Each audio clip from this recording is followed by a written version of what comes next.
Selamat pagi dan salam. Pemerintah Kota Palembang memastikan akhir bulan Januari 2022, restorasi Sungai Sekanak Lambidaro sudah mulai beroperasi dan bisa dinikmati oleh masyarakat Kota Palembang. Sekanak Lambidaro merupakan upaya pemerintah menambah tempat wisata. Selain tempat wisata, pemerintah juga akan menjadikan Sekanak tempat ekonomi kreatif Darussalam.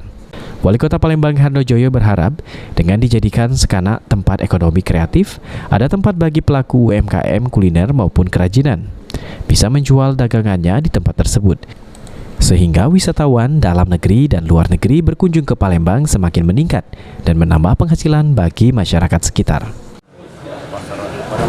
Pusat ekonomi kreatif Sekanak Darussalam maupun pasar terapung Sidoa Darussalam. Luas kawasan untuk revitalisasi pasar Sekanak berapa? Kurang lebih 8.300 hektar. Kita akan mempertahankan bangunan lama, bangunan dari zaman Belanda, pasar ikan yang tadinya pasar ikan. Pemerintah Kota Palembang meminta masyarakat untuk sama-sama menjaga kebersihan Sungai Sekanak Lambidaro dengan tidak membuang sampah sembarangan di sungai. Apidin Riwanto, PAL TV.